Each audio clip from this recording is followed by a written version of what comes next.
স্বপ্নের ভূ পর্যবেক্ষণ উপগ্রহ স্থাপন মিশনে ব্যর্থ হয়ে হতাশ ভারতীয় বিজ্ঞানীরা।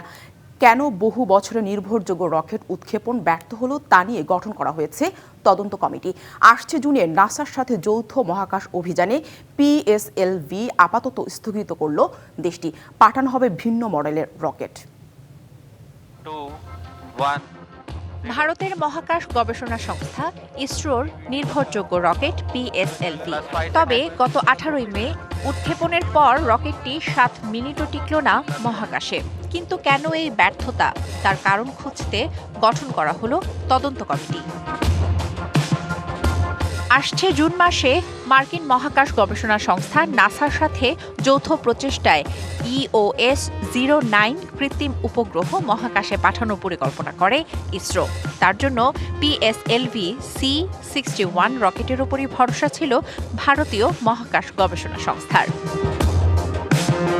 পরিকল্পনা মতো গেল সপ্তাহে অন্ধ্রপ্রদেশের শ্রীহরিকোটার সতীশ ধাওয়ান স্পেস সেন্টার থেকে রকেটটি উৎক্ষেপণ করা হয়। কিন্তু উৎক্ষেপণের পরেই যান্ত্রিক গোলযোগের কারণে তা ভেঙে পড়ে, ফলে ব্যর্থ হয় অভিযান।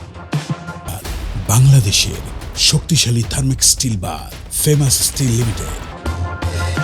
ইসরোর অনুমান, রকেটটি উৎক্ষেপণের পর তৃতীয় ধাপে ব্যবহৃত মোটরটিতেই যান্ত্রিক ত্রুটি দেখা দেয়। বিজ্ঞানীরা মনে করছেন, রকেটটির ভেতরে চাপ কমে যাওয়ায় যে শক্তির মাধ্যমে উপরের দিকে যায় সেখানে সমস্যার সৃষ্টি হয়। তবে তদন্ত কমিটির রিপোর্টের পরই আসল কারণ সামনে আসবে।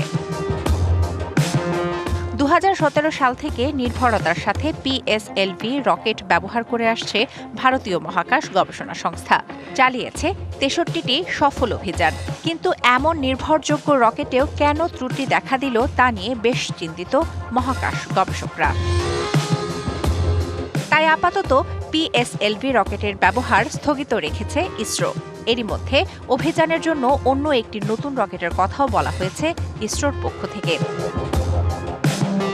শোভন শাহমিন দিশা, ডিবিসি নিউজ ডেস্ক।